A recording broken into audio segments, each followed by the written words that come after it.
The media is obsessed with pitting progressive Democrats against moderate Democrats, but what does the data actually show us about who is more electable against Republicans in a general election? The first thing I want to look at is how different Democratic members of Congress did compared to Kamala Harris in their districts in the 2024 election. On the x axis here, I have an ideological score going from most progressive on the left to more moderate and conservative on the right. And on the y axis is how each member did compared to Kamala Harris in their district. And below that line means they did worse than Kamala Harris. In terms of the members of Congress, I have all of the squad members as well as a few other folks in the Progressive Caucus there in purple. The blue dog members of Congress, which are the most conservative Democrats, are in blue. And then the gold are some mainstream Democrats. What this graph shows is that the more conservative the Democrat, the better they perform compared to Kamala Harris in their district. But of course, there are some pretty exceptional outliers. One of the reasons the progressives are doing so bad is that Ilhan Omar is the worst underperformer in the entire House of Representatives when compared to the presidential candidate in their district.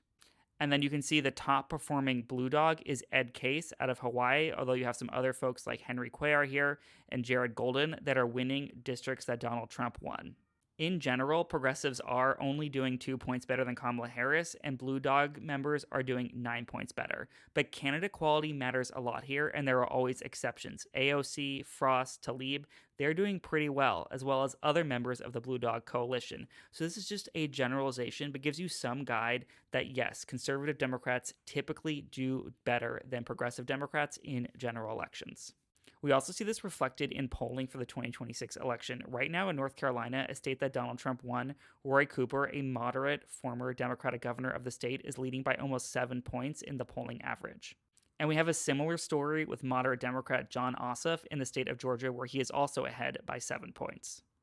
Right now, many progressive Democrats like Hassan Piker have put forth an electoral theory that if they run the right progressive candidates, they can change the electorate of a state to be more favorable for Democrats by activating non voters or low income voters to switch their preference from Trump or not voting to voting for Democrats. Like here, Hassan says after they're done, Michigan will never be a swing state again. And yes, I think Abdul Al Sayed has a great shot this year and will probably win because the environment is so Democratic. But I can't really think seriously that he is going to overperform Benson, a more moderate Democrat, in the governor's race. The one election that I am worried about that nominating a too progressive of a Democrat who also is not a great candidate and a terrible fundraiser is Wisconsin with Francesca Hong. Because right now Republicans have dumped over $3 million in boosting her candidacy while she spent almost nothing, and you need to ask yourself why.